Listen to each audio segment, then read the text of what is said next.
ये देखिए कि जो मेरा, अगर मैंने सारा कैश डिपॉजिट कर दिया, जो भी मैंने ट्रांजैक्शन किया था बैंक में, मेरा जो ओपनिंग है वही क्लोजिंग आना चाहिए, लेकिन वो नहीं आ रहा है।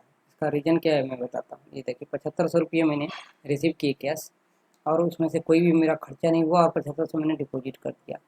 अब मैंने 5 इस तारीख को फिर 1,08,453 रुपया रिसीव किया, जिसमें से मैंने 5,000 रुपया जो है सो सैलरी एडवांस के रूप में पेमेंट कर दिया। तो अब मेरे पास जो बचेगा वही मैं कैश डिपॉजिट करूँगा बैंक में। तो इसके लिए मुझे क्या करना पड़ेगा कि अब मैं जाऊँगा यहाँ पर 1,08,453 रुपया, ये कैलकुलेटर मैंने ऑन किया है, इसे कंट्रोल एन से ऑन किया जाता है, और माइनस 5,000 रुपये। अब मेरे पास 1,03,453 रुपया बचा, तो मैं इतना ही बैंक में भी जमा करूँगा। तो इस तरह 1,03,453 यहाँ पे दे करके, और फिर मैं इसे कंट्रोल ए से सेव कर दूँगा। अब ये आप देख सकते हैं एडजस्ट है, अब यहाँ पे आ जाएगी। इस तीनों का जोड़ मेरा 14,900 आया था। फिर हम कंट्रोल एन पे जाएंगे, जिसमें कि मैंने 14,900 में से 4,000 और 3,500 रुपये एडवांस दे दिया है सैलरी एडवांस। तो अब मेरे पास जो बचेगा वही बैंक में डिपॉजिट होगी। तो मैं क्या करूँगा इसके लिए, कंट्रोल एन 14,900 अब माइनस 7,500 रुपया। अब मेरे पास 7,400 रुपया जो है वही मेरा बैंक में जमा होगा। ओके, तो इस तरह से ये क्लियर हो चुका है कि जो भी मैंने कैश ट्रांजैक्शन किया उसमें से जो खर्चा होने के बाद जो बचा वही मेरा बैंक में डिपॉजिट हुआ है। अब देखिए मेरा ये ओपनिंग और क्लोजिंग से मैच कर रहा है। ओके, तो इस तरह से इस सब गड़बड़ी को आप इसी तरह से ठीक कर सकते हैं कि जो भी आपका कैश प्राप्त हुआ उतना में से जो खर्चा हुआ उसके बाद जो बचा वही आपको बैंक में डिपॉजिट करना है, और उसकी कॉन्ट्रा एंट्री इस तरह से करेंगे। या बैंक टू बैंक ट्रांजैक्शन होगा उसकी भी ये आप इसी तरह से एंट्री करेंगे। यहाँ तक क्लियर हो चुका है। इसी तरह से आप दूसरे महीने में भी करना है कि जो भी आपने कैश प्राप्त किया है उसमें से आप कितना खर्चा किया और कितना आपका बचा वो आपको यहाँ पे डिपॉजिट करना है। तो आप देख सकते हैं कि मेरा 60,000 रुपया पहले से ओपनिंग है, और मैं चाहता हूँ ये पैसे और ये जो मेरा आया है ये टोटल में से जोड़ करके, अब मैं चाहता हूँ सबसे पहले इसे कंट्रोल आर से हाइड कर लेता हूँ। अब आप देख रहे हैं मेरा 75,250 रुपया टोटल आया है, 60,000 ओपनिंग वाला और ये 55,000 इस महीने में, और इसमें से इतना खर्चा हो गया। अब मेरा जो बचा क्या, 75,250 रुपया में से मैंने डिपॉजिट कर दिया 75,000 रुपये बैंक में। तो यहाँ से जाएंगे और फिर से कंट्रोल 4 पे क्लिक करेंगे, और यहाँ पे फिर बैंक को सिलेक्ट करेंगे, कैश सेलेक्ट करेंगे, और 75,000 रुपये मैंने डिपॉजिट कर दिया एज ए बैंक में। कैश डिपॉजिट, और इसे कंट्रोल से आप सेव कर दीजिए, और आप इसे स्केप कीजिए एक बार, और फिर से इसी मंथ महीने में जून में आइए। अब आप देख सकते हैं कि आपका क्लोजिंग जो है ये 9,300 रुपया बचा हुआ है, जिसमें से 75,000 250 थे और प्लस ये 903, टोटल मिला करके 90,550। अगर मैं इसे भी अब बैंक में डिपॉजिट करता हूँ तो ये मेरा क्लोजिंग, जितना इसमें से आप डिपॉजिट करना है और जितना रखना है वो चेक करके उसके बाद मान के चलिए मैं, मेरे पास अभी 90,300 रुपया है क्लोजिंग कैश, और इसमें से मैं 5,000 रुपया छोड़ करके बाकी डिपॉजिट करता हूँ, तो 85,300 रुपया मैं बैंक में डिपॉजिट करूँगा।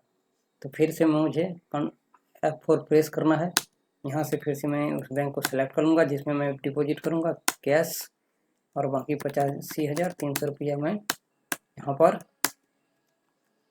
डिपॉजिट कैश डिपॉजिट करके ओके कर दूंगा, और मेरा अब ये क्लोजिंग ये बचा हुआ है। इस तरह से आप यहाँ भी ऐसे ही देख सकते हैं कि यहाँ पे मेरा जितना भी कैश आया है उसमें से कोई भी खर्चा नहीं है, क्योंकि मैंने इसमें अभी सैलरी की इस मंथ में नहीं मारी एंट्री। सैलरी एंट्री मारने के बाद जो भी मेरा कैश बचेगा वो मुझे बैंक में डिपॉजिट करना है। इसी तरह से जो भी मेरा खर्चा है वो खर्चे का एंट्री मैंने नहीं मारा है। खर्चा एंट्री मारने के बाद जो आपकी कैश बचेगी वही आपको Ctrl+4 प्रेस करके कॉन्ट्राक्ट से एंट्री पास करनी है बैंक टू कैश डिपॉजिटेड को। इस तरह से हर महीने में आपका फिर आपका जो आपकी डे बुक में रहेगी वही डे बुक में आपकी क्लोजिंग यहाँ पे शो होगा। तो इस तरह से आपने यहाँ पे क्लियर कर दिया कि किस तरह से मैं contract entry, payment, received, sale और परचेज की एंट्री पास करूँगा। अब जनरल की एंट्री किस तरह से पास करनी है। मान के चलिए कि मेरे पास जितने भी सप्लायर हैं, यहाँ से आप डिस्प्ले में जाइए, ट्रायल बैलेंस में जाइए, करंट लायबिलिटी में जाइए और सन्डे क्रेडिटर में जाइए और आपने मान के चलिए ये सारे सप्लायर को अगर आपको देखना है किस किस के साथ ट्रांजेक्शन हुआ है तो F12 प्रेस करिए और यहाँ से यस कर दीजिए ट्रांजेक्शन को और कंट्रोल से सेव करिए। ये सारे सप्लायर आपके सामने आ चुके हैं, ये इस हिसाब से आपकी ट्रांजेक्शन हुई है। ये सारे ट्रांजेक्शन जिस जैसे हुई है, मान के चलिए इन्होंने हमें परचेज पे डिस्काउंट दिया है अलग से, या रिबेट दिया या इंसेंटिव दिया है। एसी सीमेंट ने मुझे इंसेंटिव अगर दिया है तो इसकी एंट्री मुझे किस तरह से करनी है। SSA ने मुझे इंसेंटिव दिया है तो इसकी एंट्री किस तरह से करनी है, आइए मैं आपको यहाँ पे दिखाता हूँ। वाउचर में जाएंगे, यहाँ से F7 प्रेस किया हुआ है, आप देख रहे हैं। मान के चलिए मुझे 30/4 में एसी सीमेंट ने दिया है इंसेंटिव दिया है इसने 2500 रुपया। ओके, ऑन अकाउंट इसे कर देंगे और इंसेंटिव का अगर लेजर आपका बना हुआ है तो अच्छी बात है। और इंसेंटिव का ग्रुप किस तरह से मैंने बनाया इनडायरेक्ट इनकम में आप देख रहे हैं बाकी सब कुछ। और इस तरह के यहाँ पे लिख दें incentive of the month of April और इसे सेव कर देंगे। इस तरह से हम जो भी जनरल एंट्री में इस तरह के इंसेंटिव या डिस्काउंट मुझे मिलेगी और सारा का सारा हम यहीं पे जनरल एंट्री में से पास करेंगे। तो यहाँ तक आपने देख लिया contract, payment, receive, journal entry, sale, voucher. अब आ जाते हैं हम अदर वाउचर में। अदर वाउचर में आप देखिए कि यहाँ पे डेबिट और क्रेडिट नोट का ऑप्शन खुला हुआ है। अगर ये यहाँ से डिसेबल रहेगा तो आप शो इनएक्टिव वाले ऑप्शन में चले जाइएगा और यहाँ पे क्रेडिट नोट अभी एक्टिव है। अगर ये एक्टिव नहीं रहती तो आप यहीं से इसको कर सकते थे। कैसे, मान के चलिए अदर वाउचर में जाइए और यहाँ से शो इनएक्टिव करिए। यहाँ पे आप देख रहे हैं बहुत सारा ऐसा है जो अभी सब डिसेबल है। तो इस तरह ये सब भी अगर डिसेबल रहेगा तो इसको इनेबल करने के लिए क्या करेंगे, तो एग्जांपल फॉर मैं आपको दिखा देता हूँ। यहाँ मेमोरेंडम वाले पे आइए, इस पर क्लिक कीजिए। क्लिक करने के बाद आपको पूछ रहा है एक्टिव नाउ, तो आप यस कर दीजिएगा। जब भी आप इसे यस करिएगा अब आप जाइए अदर वाउचर पे और आप देख सकते हैं ये मेमोरेंडम वाला इनेबल हो चुका है। पहले ये किस तरह था, डिसेबल था बिल्कुल इस तरह से, अब ये हाईलाइट हो गया है। तो आप समझ सकते हैं कि किस तरह से डेबिट क्रेडिट नोट वाले भी अगर डिसेबल रहेंगे तो किस तरह से उसे आप इनेबल करेंगे। अब मान के चलिए मैंने कुछ परचेज की माल और मुझे परचेज रिटर्न में एंट्री मारना है वाउचर में। तो आप देख सकते हैं कि आप परचेज रिटर्न को जब आप अभी आपका ये शो हो रहा है सारा वाउचर, लेकिन डेबिट क्रेडिट नोट शो नहीं हो रहा है। इस पर भी आप क्लिक करिएगा तब आपका शो होगा। और दूसरा ऑप्शन है कि आप अल्ट प्रेस करिएगा तो शो होगा। तो कहा अल्ट F5 प्रेस करेंगे तो डेबिट नोट और अल्ट F6 प्रेस करेंगे तो क्रेडिट नोट आपका शो होगा। अल्ट प्रेस की रहिएगा तब। तो अगर मुझे परचेज रिटर्न की एंट्री करनी है तो यहाँ मुझे दिख नहीं रहा है, मैं चाहता हूँ परचेज रिटर्न का मेरा वाउचर बने रहे। तो किस तरह बनाएंगे, आइए चलते हैं क्रिएट में। यहाँ पे वाउचर टाइप में जाएंगे और मैं यहाँ पे टाइप करूँगा PURCHAS परचेज रिटर्न और इसे मैं डेबिट नोट वाले ऑप्शन में रखूँगा। और जिस तरह से आपको इसमें ऑटोमेटिक या मैनुअल रखना है वो आप अपने हिसाब से सेट करके कंट्रोल से सेव कर लीजिए। अब अगर हम लोग वाउचर में जाएंगे और यहाँ से अल्ट डेबिट नोट पर प्रेस करेंगे तो आपको पूछ रहा है आपका डेबिट नोट में एंट्री मारना है या परचेज रिटर्न में। आप परचेज रिटर्न का ऑप्शन जब ये चूज करिएगा तो ये देखिए यहाँ पे परचेज रिटर्न का वाउचर खुल गया है। अब आप जिस डेट में और जैसे चाहें उसे एंट्री कर सकते हैं। ओके, तो मान के चलिए मैं 30/4 में यहाँ पे डेट देता हूँ। जो भी वाउचर नंबर आप परचेज रिटर्न करेंगे वो वाउचर नंबर यहाँ पे डाल दीजिएगा और डालने के बाद उस डेट को, जिस डेट में आप रिटर्न करना चाहते हैं उस डेट में डाल करके इसे जो भी अमाउंट आप रिटर्न करना चाहते हैं आप यहाँ पे, और जिस बिल के अगेंस्ट में करना चाहते हैं वो बिल का अगेंस्ट नंबर यहाँ पे आ चुका है, आप देख रहे हैं। और 5,000 का मैंने यहाँ इसमें रिटर्न किया। ये 5,000 रुपये में क्या सब था वो सारा डिटेल आपको यहाँ पर चल करके पहले चेक करना है। तो इसके लिए मैं आपको एक उदाहरण के तौर पे समझा देता हूँ एज ए डेमो।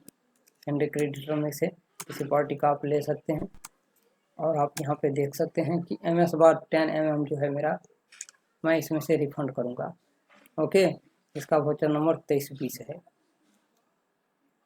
तो अब मैं इसमें से मान के चलिए 5,000 रुपये का या टोटल बिल ही रिटर्न करूँगा। जो भी आपके पास प्रॉब्लम होगी, ऑब्जर्वेशन होगा, उस हिसाब से आप रिटर्न अगर करना चाहेंगे तो इसके लिए आपको यहाँ से अल्ट प्रेस कीजिए। और कितना अमाउंट का है 274,760, अल्ट प्रेस कीजिए। यहाँ से फिर से अल्ट प्रेस कीजिए, डेबिट नोट पे क्लिक कीजिए, परचेज रिटर्न पे जाइए और जो भी उसका वाउचर नंबर था वो आप 2623 था तो यहाँ डाल दीजिए 23/4 में, या जिस डेट में आप रिटर्न करना चाहते हैं उस डेट को डाल दीजिए। AC सीमेंट में डाल दीजिए और MS बार 10 mm है, इसको आप चूज कर लीजिए। 5,000 रुपया चूज कर लीजिए और यहाँ से इंट्रास्टेट ऑटोमेटिक आ चुका है, आप देख रहे हैं। इसको यस करना है, डिटेल भरना है तो दीजिए। अगेंस्ट किस बिल के 274, ये आप देख सकते हैं, जिसका इनवॉइस नंबर 2323 है। तो आप यहाँ से इसे 5,000 रुपया, कितना अमाउंट है 2,02,14 है, तो 214 है। तो यहाँ पे मैंने कुछ ज़्यादा ले लिया है, 5,000 रुपये के बदले क्वांटिटी 5,000 kg ले लिया है, 1,000 kg। अब ये ऑटोमेटिक यहाँ पे सेलेक्ट हो चुका है। यहाँ पर आपको इस पर जितना भी CGST या GST लगा है वो आप यहाँ पे एक बार और एंटर मार के इनपुट पे आ जाइए। 9% वाला है तो 9%, फिर इनपुट SGST है तो इनपुट SGST जो मैंने यहाँ फिल कर दिया। अब आप यहाँ पे आ करके किस बिल के अगेंस्ट में, तो इस बिल के अगेंस्ट में मैं ये कर रहा हूँ। तो ये देखिए जितना भी आपका अमाउंट आया है वो यहाँ पे आप फिल कर सकते हैं। ओके, 61,360 रुपया इसमें से हट चुका है और इसे अब आप यहाँ पे सेव कर सकते हैं। और यहाँ पे इस बिल नंबर को आप अपने हिसाब से सही कर लीजिए कितना था, और आप यहाँ पे चेक कर सकते हैं फिर से 2323 था। ओके, इस बिल नंबर को आप यहाँ से सेलेक्ट कीजिए क्लिक करके 2323 और फिर कंट्रोल A से सेव कर लीजिए। अब आप देख सकते हैं यहाँ पे आकर के ये परचेज रिटर्न वाला ये 214 में से 61,360 रुपया जो है मैंने परचेज रिटर्न कर लिया है, तो ये यहाँ पे माइनस आ जाएगी। तो इस तरह से परचेज रिटर्न की आप एंट्री डेबिट नोट वाले ऑप्शन में रख करके कर सकते हैं।